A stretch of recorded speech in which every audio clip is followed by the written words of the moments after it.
Hello दोस्तों, स्वागत है आप सभी का आपके अपने YouTube channel vision of success में। तो जैसा कि आज के वीडियो में बात करेंगे 22 दिसंबर 2021 को सीटेट का जो ऑनलाइन माध्यम में एग्जाम हुआ था उसमें हम लोग सीटीपी के 30 क्वेश्चंस को पूरे देखने वाले हैं। तो आप लोग इस वीडियो में लास्ट तक बने रहिएगा। अगर चैनल पर नए हैं तो चैनल को सब्सक्राइब जरूर करिएगा। तो चलिए स्टार्ट करते हैं आज के वीडियो में टॉपिक जो है। तो आज के टॉपिक में जो क्वेश्चन है तो उसमें पहला क्वेश्चन है, विकास के किस क्षेत्र का संबंध बौद्धिक सामर्थ्यों जैसे कि ध्यान, स्मृति, समस्या समाधान, कल्पना और रचना करने से है? ऑप्शन है संवेगात्मक क्षेत्र, सेकंड है संज्ञानात्मक क्षेत्र, थर्ड है सामाजिक क्षेत्र और फोर्थ है शारीरिक क्षेत्र। तो देखिए यहाँ पर शारीरिक क्षेत्र की कोई बात नहीं कही गई है, ना ही सामाजिक क्षेत्र की और ना ही संवेगात्मक क्षेत्र की बात कही गई है। ठीक है, अगर कहीं पर भी जैसे कि ध्यान, स्मृति, समस्या समाधान ये सारी चीज़ें आ रही हैं तो वो संबंधित है संज्ञानात्मक क्षेत्र से। ठीक है, तो इसलिए हम लोगों का सेकंड ऑप्शन बिल्कुल सही है, संज्ञानात्मक क्षेत्र। तो चलिए स्टार्ट करते हैं। तो चलिए नेक्स्ट देखते हैं क्वेश्चन है, सना ने अपने कमीज का बटन बंद करने व कलम पकड़ना सीखने से पहले गिलास और बोतल पकड़ना सीख लिया। यह उदाहरण किस ओर संकेत करता है? ऑप्शन है विकास एक आयामी है, विकास की दिशा शीर्षगामी है, विकास की दिशा अधोगामी है या विकास का क्रम अनिश्चित है। तो देखिए यहाँ पर कभी भी विकास एक आयामी नहीं होता है और ना ही यहाँ पर शीर्षगामी की मतलब कि सिर से पैर की ओर, तो ये भी ऑप्शंस गलत है।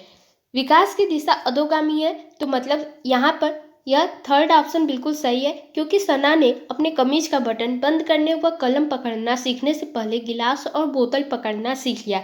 यह उदाहरण विकास की दिशा अधोगामी है, सेंटर से बाहर की ओर जा रहा है, तो इसलिए थर्ड ऑप्शन बिल्कुल सही है। चलिए अब अगला देखते हैं। क्वेश्चन है, बच्चों का विकास इनमें से किसका परिणाम है?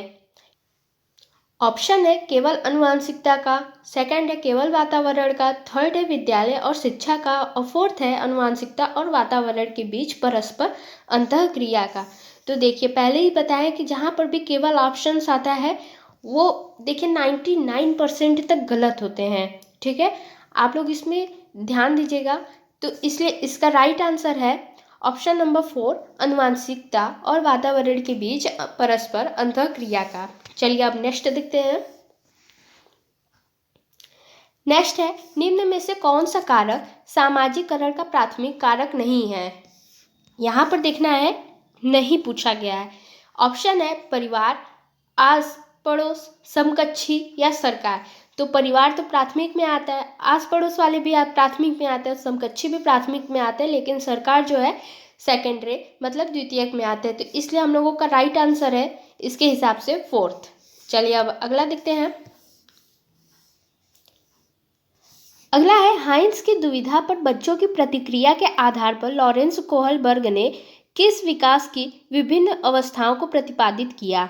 ऑप्शन है नैतिक विकास, सेकंड है सामाजिक विकास, थर्ड है मनोवैज्ञानिक विकास और फोर्थ है व्यक्तिगत विकास। तो देखिए यहाँ पर नैतिक विकास की बात कही गई है, तो इसलिए राइट आंसर है ऑप्शन नंबर फर्स्ट, नैतिक विकास।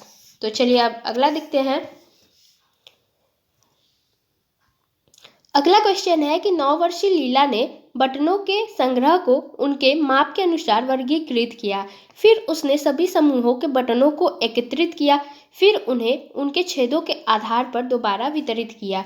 जीन पियाजे के संज्ञानात्मक विकास के सिद्धांत के अनुसार लीला विकास के किस चरण पर है? ऑप्शन है पूर्व संक्रियात्मक, सेकंड है अमूर्त संक्रियात्मक, थर्ड है मूर्त संक्रियात्मक और फोर्थ है संवेदी चालक। ठीक है, तो यहाँ पे देखिए राइट आंसर है ऑप्शन नंबर थर्ड, मूर्त संक्रियात्मक। आप लोग यहाँ से भी समझ सकते हैं कि 9 वर्ष तक का पूछा गया है, तो मूर्त संक्रियात्मक का स्टेज जो रहता है वो 7 से 11 वर्ष तक रहता है। ठीक है, चलिए अब अगला देखते हैं। अगला क्वेश्चन है कि जब बच्चे अपने अनुभव को अपने वर्तमान स्कीमा में समाहित करते हैं तो इसको कहते हैं। ऑप्शन है आत्मसातीकरण, सेकंड है समायोजन, थर्ड है केंद्रीयता और फोर्थ है संरक्षितता। ठीक है, तो यहाँ पे देखिए आत्मसातीकरण बिल्कुल सही है, क्योंकि वो किसी भी तरह का बदलाव नहीं किया है, जो कि त्यो में दूसरा ज्ञान जोड़ लिया है, तो इसी को आत्मसातीकरण कहते हैं। चलिए अब अगला देखते हैं। क्वेश्चन नंबर 8 है, लेव वाइगोत्स्की के संज्ञानात्मक विकास के सिद्धांत को डॉट कहा जाता है, क्योंकि वे तर्क देते हैं कि बच्चों का सीखना संदर्भ में होता है। ऑप्शन है मनोगतिशील, सेकंड है मनोलैंगिक, और थर्ड है सामाजिक सांस्कृतिक, और फोर्थ है व्यवहारात्मक। तो देखिए, लेव वाइगोत्स्की की अगर कहीं पर भी बात आती है तो वो सामाजिक की बात ज़्यादा कहे, तो इसलिए थर्ड ऑप्शन बिल्कुल सही है। ओके, सामाजिक सांस्कृतिक। चलिए अब अगला देखते हैं। क्वेश्चन नंबर 9 है, जब कोई अध्यापिका किसी विद्यार्थी को उसके विकास के निकटस्थ क्षेत्र पर पहुंचाने के लिए सहायता को उसके निष्पादन के वर्तमान स्तर के अनुरूप ढालती है, तो अध्यापिका किस नीति का प्रयोग कर रही है? ऑप्शन है संयोगात्मक अधिगम का प्रयोग, सेकंड है अंतरपक्षता का प्रदर्शन, थर्ड है पाठ, और फोर्थ है विद्यार्थी में संज्ञानात्मक द्वंद्व पैदा करना। देखिए, अगर कहीं पर भी हेल्प की बात आती है तो वहाँ पे स्कैफोल्डिंग या पाठ बिल्कुल सही होता है, तो इसलिए इसका राइट आंसर है ऑप्शन नंबर थर्ड, पाठ। चलिए अब अगला देखते हैं। क्वेश्चन नंबर 10 है, एक प्रगतिशील कक्षा में ऑप्शन है शिक्षण पाठ्य पुस्तक केंद्रित होता है, योगात्मक परीक्षण पर बल दिया जाता है, थर्ड है विद्यार्थी अध्ययन में सक्रिय भूमिका निभाते हैं, और फोर्थ है अध्यापक दंड और पुरस्कार द्वारा छात्रों के शिक्षण को दिशा देता है। देखिए, आप लोगों को सीटेट के एग्जाम में एक चीज़ का ध्यान रखना है कि बच्चों के हित में बात हो, ठीक है। यहाँ पर देखिए, शिक्षण पाठ्य पुस्तक केंद्रित होता है, तो यह कहना बिल्कुल गलत है, और यह कहा जाए कि योगात्मक परीक्षा पर बल दिया जाता है, तो यह भी कहना गलत है, ठीक है। अब थर्ड है विद्यार्थी अध्ययन में सक्रिय भूमिका निभाते हैं, तो यह बिल्कुल सही है। अध्यापक दंड और पुरस्कार द्वारा छात्रों के शिक्षण को दिशा देता है, तो यह कहना गलत है, तो इसलिए right answer option number third, विद्यार्थी अध्ययन में सक्रिय भूमिका निभाते हैं। चलिए अब अगला देखते हैं। क्वेश्चन है, बुद्धि कौशल उस कौशल की ओर संकेत करता है जो कि दूसरों के मनोदशाओं, स्वभावों और आशयों को पहचानता है तथा उन पर उपयुक्त प्रतिक्रिया देता है, ठीक है। ऑप्शन है अंतःवैयक्तिक, सेकंड है अंतरावैयक्तिक, थर्ड है अस्थानिक, और फोर्थ है तार्किक गणितीय, ठीक है। तो यहाँ पे देखिए अंतःवैयक्तिक, ठीक है, यहाँ पे अंतःवैयक्तिक आएगा। देखिए, इंग्लिश में समझिए, अगर इंटरनेशनल की बात आती है तो दो देशों को जोड़ने की बात आती है, तो यहाँ पर दूसरों के स्वभावों और मनोदशाओं को पहचानने की बात हो रही है, तो यहाँ पर इंटर से जोड़िए, इंटर, ठीक है। तो इसलिए अंतःवैयक्तिक बिल्कुल सही है, अंतरा मतलब सेल्फ से हो जाएगा, ठीक है। और अस्थानिक भी जो है ये भी सेल्फ से है, और तार्किक गणितीय की बात नहीं कही गई है। चलिए अब अगला देखते हैं। क्वेश्चन है, राष्ट्रीय शिक्षा नीति 2020 यह प्रस्ताव रखती है कि ऑप्शन है प्राथमिक कक्षाओं के बच्चों को उनके घर की या स्थानीय भाषाओं में पढ़ाया जाना चाहिए, तो देखिए यह कहना बिल्कुल सही है। चलिए अब अगला देखते हैं कि प्राथमिक कक्षाओं में शिक्षा का माध्यम एक तरह की भाषा में ही प्रयोग होना चाहिए, तो यह कहना गलत है, ठीक है।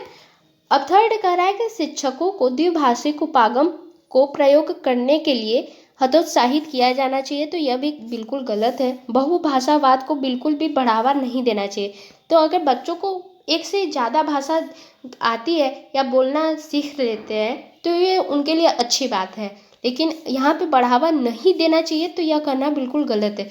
इसलिए right answer option number first, प्राथमिक कक्षाओं के बच्चों को उनके घर की या स्थानीय भाषाओं में पढ़ाया जाना चाहिए। चलिए अब अगला देखते हैं। क्वेश्चन है, एक विद्यालय बैडमिंटन प्रतियोगिता के लिए विद्यार्थियों का चयन करते समय लड़कों को प्राथमिकता देता है और संगीत प्रतियोगिता के लिए लड़कियों को प्राथमिकता देता है। ऑप्शन है जेंडर स्थायित्व, सेकंड है जेंडर पहचान, थर्ड है जेंडर समानता, और फोर्थ है जेंडर रूढ़िबद्धता। तो देखिए यहाँ पर स्थायित्व की बात तो बिल्कुल नहीं कही गई, ना ही जेंडर पहचान की और ना ही समानता की, इसलिए right answer option number fourth, gender रूढ़िबद्धता। चलिए अब अगला देखते हैं। सतत और व्यापक मूल्यांकन में इनमें से क्या शामिल है? फर्स्ट है मूल्यांकन के मापदंडों और उपकरणों की योजना बनाना। तो देखिए यह तो बिल्कुल सही कह रहा है। शिक्षक द्वारा सावधानी पूर्वक रिकॉर्ड अभिलेख को तैयार करना। तो हाँ, ये बच्चों के अभिलेख को रिकॉर्ड यह सभी चीज़ों को तैयार करना, तो ये बिल्कुल सही कहा गया है।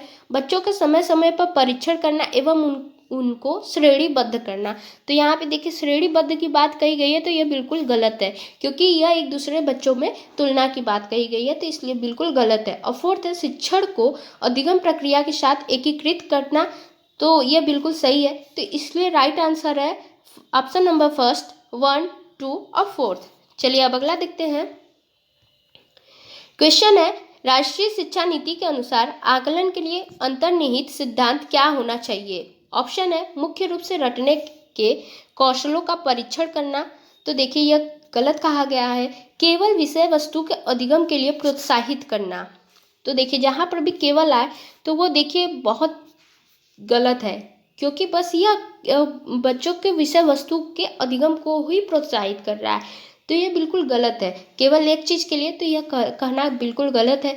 और थर्ड है कि सभी विद्यार्थियों के लिए उनका सीखने और विकास का अनुकूलन करना।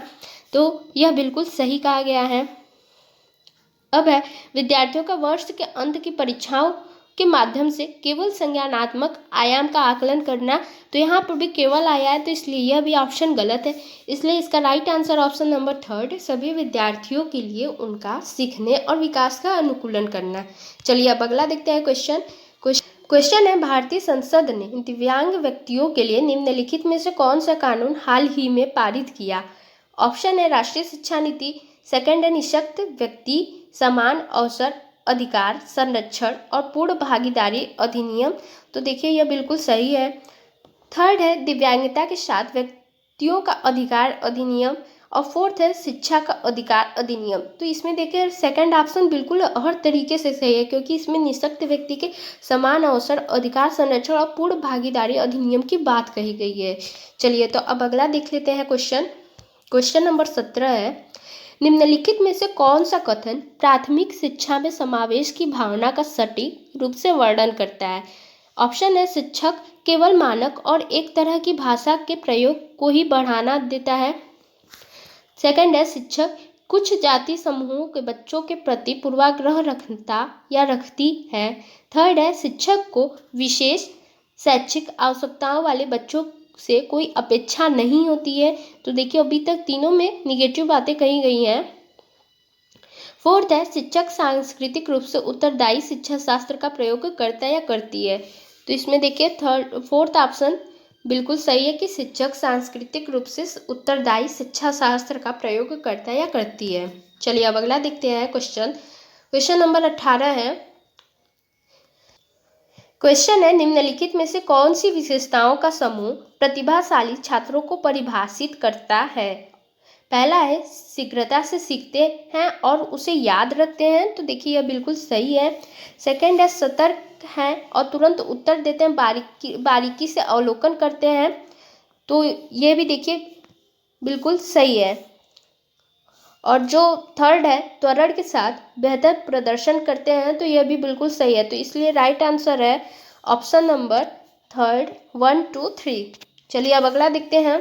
क्वेश्चन नंबर 19 है निम्नलिखित में से कौन सी शैक्षणिक प्रणाली अत्यधिक दृष्टिबाधिता से जूझते हुए विद्यार्थियों के समावेशन हेतु प्रभावशाली नहीं है? नहीं की बात कही गई है। तो ऑप्शन देख लेते हैं कि प्रत्यक्ष और स्पष्ट रूप से बोलना व पढ़ाना, 3 आयामी नक्शे और चार्ट, ऐसी किताबें और बोर्ड जिनको छूना या महसूस किया जा सकता है। फोर्थ है दृश्यात्मक प्रस्तुतिकरण देने के लिए कंप्यूटर का उपयोग। तो देखिए बच्चा पहले से ही दृष्टिबाधिता से जूझ रहा है, तो उसके लिए दृश्यात्मक प्रस्तुतिकरण देने के लिए कंप्यूटर का प्रयोग, तो उसके लिए यह कोई फायदा नहीं करेगा। इसलिए इसमें फोर्थ ऑप्शन बिल्कुल सही है।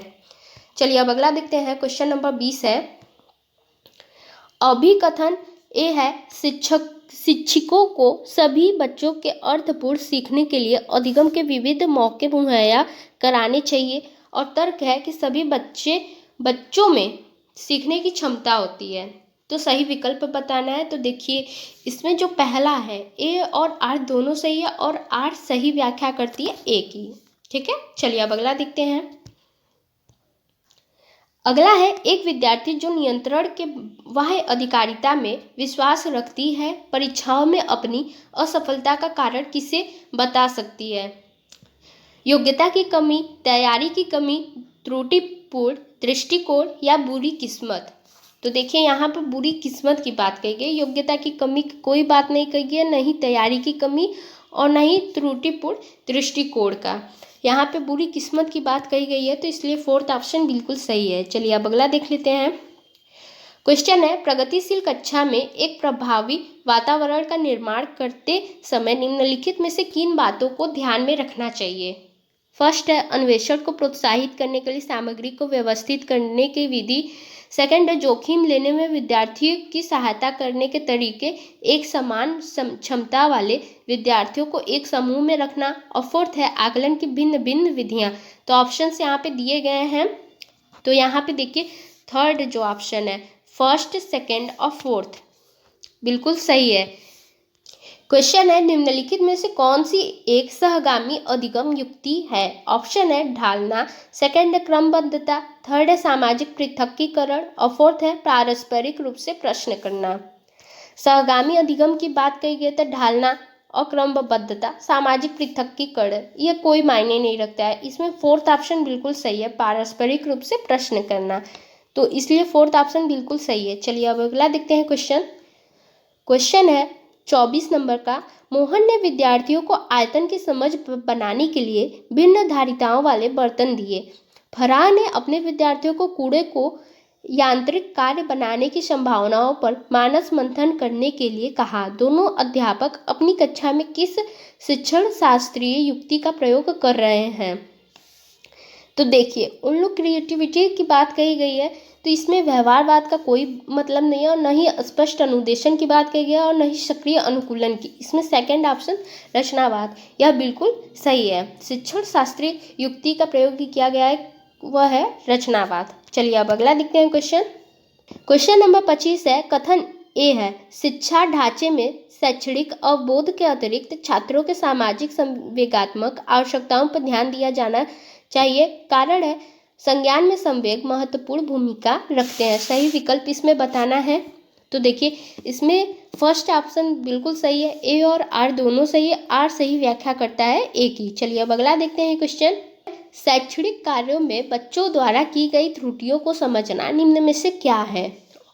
ऑप्शन है, केवल विद्यार्थियों की बौद्धिक क्षमताओं का आकलन करने में प्रासंगिक है।